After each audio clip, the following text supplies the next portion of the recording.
Thanksgiving dinner at my son Derek's upscale suburban house smelled of roasted turkey, expensive sage stuffing, and an overwhelming amount of hypocrisy.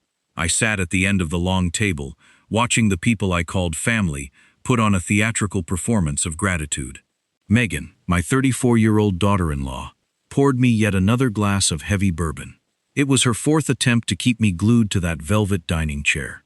She smiled, but her eyes were cold, assessing me the way a hawk assesses a wounded rabbit.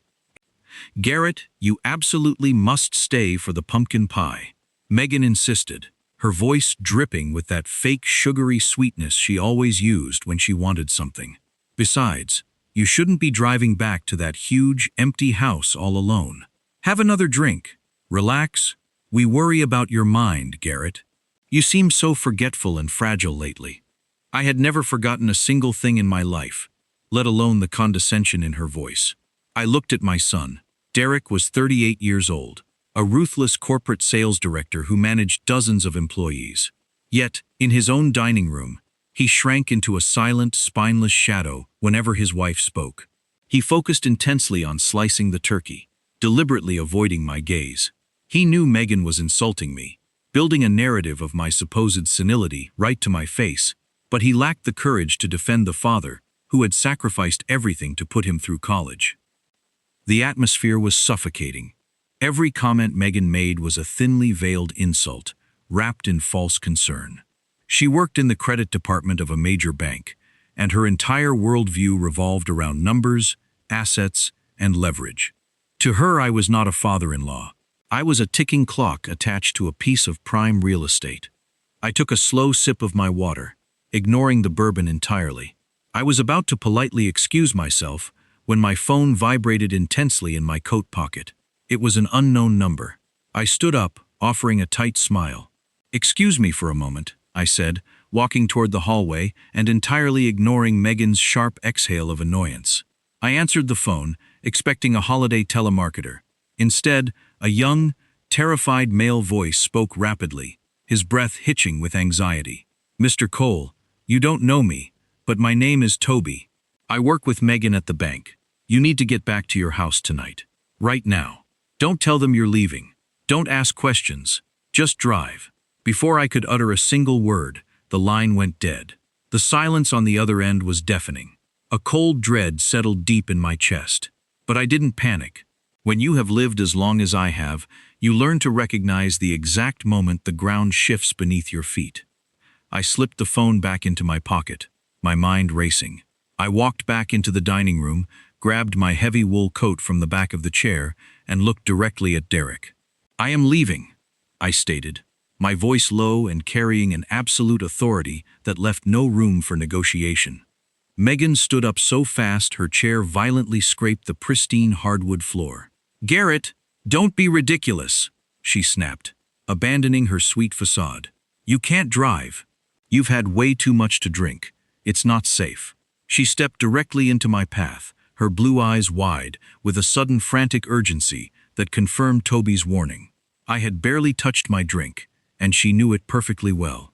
"Move, Megan," I said calmly, looking right through her.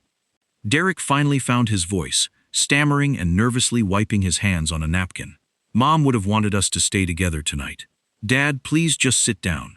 Mentioning my late wife, Evelyn, was a fatal mistake. "Your mother would have hated this dry turkey and this forced conversation," I replied coldly. I stepped past Megan, walked out the front door, and got into my car without looking back. The drive back to my neighborhood usually took about 20 minutes. The streets were quiet, peacefully lit by street lamps and the warm glow of autumn decorations on the neighbors' porches. The crisp November air biting at my windows did nothing to cool the rising heat in my veins. My mind replayed every suspicious moment over the past few months. Megan constantly asking about the deed to my house. Derek subtly suggesting I should look into assisted living facilities because the stairs were getting too dangerous. The sudden intense interest in my financial well-being from a son who had not remembered my birthday for 3 consecutive years. I gripped the steering wheel until my knuckles turned pale. Toby's panicked voice echoed in my ears, "Don't ask questions, just drive." The puzzle pieces were falling into place, forming a picture so grotesque I almost refused to look at it. But as I turned the final corner onto my street, my heart stopped completely. A massive, unmarked white moving truck was backed up right onto my front lawn. Its heavy, muddy tires were mercilessly crushing the delicate rose bushes Evelyn had planted with her own hands 15 years ago, grinding the vibrant petals into the freezing dirt. The front door of my house, a solid oak door that I had spent an entire weekend installing myself to keep my family safe, was splintered around the lock and hanging wide open on broken hinges. The lights inside were blazing, casting long, frantic shadows across the lawn. Strangers, at least 6 men in dark blue work uniforms, were swarming my property like locusts, carrying out my entire life. I watched in absolute horror as 2 men dragged my antique mahogany dining table down the porch steps, scraping the wood against the brick. Another was hauling heavy cardboard boxes overflowing with our most personal belongings. Evelyn's carefully curated vintage records, my favorite books, the photo albums documenting 40 years of our family history, tossing them carelessly into the cavernous back of the truck in the dead of night. I killed the engine and stepped out of the car, feeling a rage so deep and primal that it temporarily paralyzed my lungs. This was not just a house to me. When Evelyn and I bought this property over 30 years ago, we were the first African-American family in this neighborhood. We endured the suspicious stares, the whispering behind closed blinds, and the blatant hostility of people who thought we didn't belong. We worked double shifts, me fixing plumbing across the city until my hands bled, and Evelyn teaching elementary school until her voice went hoarse, just to prove we had every right to be there. Every brick, every floorboard, every piece of furniture in that house was paid for with our blood, our sweat, and our undeniable dignity. It was our fortress. It was the legacy we had built against all odds. And now my own flesh and blood, the son I had given everything to, had sent strangers to pillage it like common thieves in the night. I didn't yell, I didn't scream, I didn't even raise my voice. I simply walked toward the truck, my steps slow and deliberate, the silence amplifying the thud of my heavy boots on the gravel. The men saw me. They froze, their movements halting mid-air as if caught in a perverse tableau. One of them, a burly man with a shaved head and a neck tattoo, dropped a box of Evelyn's porcelain figurines, shattering them into 1,000 pieces on the concrete. He stammered, We were told the house was empty. We were told it was a foreclosure." I ignored him, my eyes fixed on the splintered door. My mind was already calculating. This wasn't just a robbery. It was an eviction. They were trying to empty the house, stage a scene, and then claim I had abandoned it. My son and his wife were not just greedy. They were orchestrating a full-blown hostile takeover. I pulled out my phone and dialed a number I hadn't used in years. Robert Pierce. He was an old friend, a brilliant, ruthless corporate lawyer who had built an empire out of defending the vulnerable and dismantling the corrupt. He answered on the second ring, his voice sharp and alert despite the late hour. "Garrett, what in the world?" "They're at my house, Robert," I said, my voice flat, devoid of emotion. "Derek and Megan. They've sent movers. They're taking everything." There was a moment of stunned silence on the other end. Then, Robert's voice hardened. "Stay calm, Garrett. Don't engage. Don't touch anything. I'm calling the police. I'm calling the district attorney. I'm calling everyone I know. This is a felony, a home invasion, and elder abuse. They are going to regret this." I watched the movers scramble, suddenly terrified, abandoning their plunder and scattering like roaches when the lights come on. Within minutes, police cruisers swarmed my street, their flashing blue and red lights painting my ravaged home in a surreal, urgent glow. The officers, initially skeptical of an elderly gentleman's claims, quickly changed their tune when Robert Pierce arrived, flanked by a team of legal assistants, all armed with cameras and notepads. He was a force of nature, calmly but firmly directing the police, documenting every broken item, every muddy tire track, every shattered memory. The next morning, I met Toby at a small, nondescript diner on the outskirts of the city. He looked even more terrified in the daylight, his young face pale and drawn. He had taken a huge risk by calling me, a risk that could cost him his job, his reputation, and possibly his future. But he had a conscience, a rare commodity in Megan's world. "Mr. Cole, I couldn't stand it anymore," Toby confessed, his voice barely a whisper. "Megan has been doing this to other elderly clients for months. She targets them, uses her position at the bank to access their financial records, and then manipulates their families into declaring them incompetent. She calls it asset reallocation. She was planning to do the same thing to you. She had already forged documents, claiming you had signed over power of attorney to Derek. The moving truck was just the first step." He slid a small, encrypted USB drive across the table. "This is everything. Emails, internal memos, forged documents, recordings of Megan coaching Derek on how to gaslight you. It's all here. I made copies for myself, just in case." I looked at the young man, his faded wool coat, and the blue-collar demeanor. "Who are you, Mr. Cole?" Toby asked, his voice laced with sudden, profound respect. "I am the man who is going to burn her kingdom to the ground," I answered. "Take the drive. Follow my instructions perfectly. Call Robert Pierce in the morning. He will handle your federal immunity paperwork." Toby slipped the device and the legal documents into his briefcase, thanking me profusely before rushing out of the diner into the freezing night. I stayed in the booth for a while longer, drinking the bitter coffee and reflecting on the colossal blast radius of Megan's greed. Some criminals operated out of desperate necessity, but Megan operated out of supreme pathological entitlement. She viewed human beings as disposable assets. She targeted the elderly because she assumed our minds were fading and our voices no longer mattered. She targeted young employees like Toby because they lacked the resources and the leverage to fight back. She had even targeted her own husband, meticulously stripping away Derek's spine until he was nothing more than a hollow, obedient shell, willing to betray his own father for a shred of her approval. Her collateral damage was staggering. I left a $20 bill on the table and drove back to my secure high-rise penthouse. The city was quiet, but the storm was gathering on the horizon. I walked through the opulent lobby of the building, nodding to the overnight concierge. "Mr. Cole," the concierge called out politely, stepping out from behind the polished marble desk. "A bonded courier dropped this off for you about an hour ago. He said it required a signature, but given your strict privacy instructions, I signed for it on your behalf as the building representative." He handed me a thick, stiff legal envelope.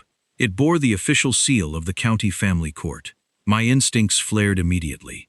I took the envelope up to my suite, turned on the bright overhead lights, and tore open the flap. Inside was an official expedited court summons. Derek and Megan were not waiting for the holidays. They had officially filed a petition for my involuntary psychiatric commitment and emergency medical guardianship. Attached to the summons was a heavily fabricated signed affidavit from a corrupt psychiatrist, claiming I was a severe danger to myself and others. They were forcing a competency hearing in front of a judge in exactly 48 hours.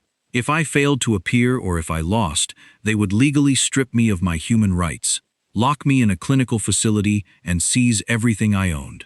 The final battle lines were drawn. The court order attached to the summons mandated a compulsory psychological evaluation prior to the competency hearing. Megan had not left this critical detail to chance. She had handpicked the physician, a Dr. Philip Thorne, whose private clinic sat in a high-end commercial district. Dr. Thorne was notorious in elite legal and financial circles as a hired gun. He was a man with a medical degree who specialized in rubber-stamping severe dementia diagnoses for wealthy families eager to seize immediate control of their aging parents' estates. He provided the medical justification for financial theft, wrapping a brutal robbery in the sterile white coat of healthcare. I arrived at the clinic the next morning exactly 5 minutes early. I was not alone. Robert Pierce accompanied me, completely stripped of his usual ruthless corporate aura. He wore a simple black suit and a chauffeur's cap, keeping his head respectfully bowed, perfectly playing the role of a hired driver for a frail, confused old man. We walked into the sterile, overly bright waiting room, and the receptionist ushered us into Dr. Thorne's expansive office almost immediately. Dr. Thorne sat behind a massive glass desk, steepling his perfectly manicured fingers. He wore a tailored designer suit under a pristine white lab coat, projecting an aura of manufactured empathy that made my skin crawl. He looked at me with the sickeningly sweet, condescending smile usually reserved for toddlers or the mentally incapacitated. Have a seat, Garrett, Dr. Thorne said intentionally, refusing to use my last name in order to establish an immediate psychological dominance. Your son and his wife have expressed deep concern about your recent behavior. They tell me you have been highly aggressive, wandering around the city aimlessly, and suffering from severe paranoia. Let us start with something very simple. Do you know what city we are in right now? Can you tell me the current year? I let my shoulders slump, sinking deeply into the plush leather guest chair. I allowed my hands to tremble slightly, resting them heavily on my knees. I gave him exactly the performance he was being paid to document. I answered his questions slowly, occasionally pausing as if struggling to grasp a fleeing thought, deliberately looking toward Robert, as if seeking permission to speak. Dr. Thorne grew increasingly confident, scribbling aggressively on his yellow legal pad. He pressed harder, changing his tone to provoke a hostile reaction. Megan tells me you accused her of stealing your money, Garrett. Paranoia regarding personal finances is a classic, undeniable symptom of cognitive decline. You understand that your family is only trying to protect you from making terrible financial mistakes, do you not?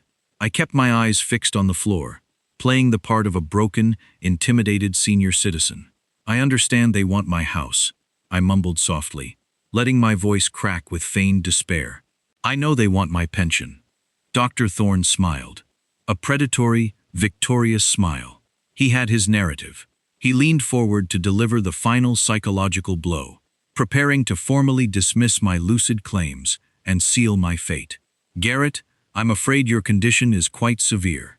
I'll be recommending immediate institutionalization. Dr. Thorne, I interrupted, my voice suddenly clear and strong, cutting through his smug pronouncements like a razor. I looked directly into his eyes, the feigned weakness gone. Do you know who I am? His smile faltered. Of course, Garrett. You're a patient. No, I said, leaning forward, my voice dropping to a dangerous whisper. I am Garrett Cole, and I own the building your clinic is in. I own the building your home is in. I own the bank where Megan works, and I own the entire medical group that employs you. Dr. Thorne's face went ashen. Robert Pierce, who had been silently observing, now stepped forward, handing the doctor a thick file. Dr. Thorne, this is a formal complaint filed with the medical board, the district attorney, and the federal authorities, detailing your long history of fraudulent dementia diagnoses. It includes sworn affidavits from dozens of your former patients' families, as well as a complete financial audit of your offshore accounts. We also have a recording of your phone call with Megan, discussing the Garrett Cole problem and your fee for fabricating my client's diagnosis. Dr. Thorne was speechless, his carefully constructed facade crumbling into dust. His hands trembled, not with age, but with terror. This is impossible, he stammered. Nothing is impossible when you underestimate an old man, I replied, standing up, my posture straight and firm. You see, Dr. Thorne, while you were busy playing God with other people's lives, I was busy building an empire. My empty house is a multi-million-dollar property. My pension is a diversified portfolio worth hundreds of millions. And my forgetfulness allowed me to observe, to listen, and to gather all the evidence I needed to expose you and everyone involved in this scheme. The competency hearing was a spectacle. Derek and Megan arrived, radiating false confidence, only to watch their carefully constructed lies unravel under Robert Pierce's relentless cross-examination. Toby's evidence, combined with Dr. Thorne's panicked confession, painted a damning picture of their conspiracy. The judge, a stern woman with no tolerance for elder abuse, ruled immediately in my favor, dismissing their petition and ordering a full investigation into their fraudulent activities.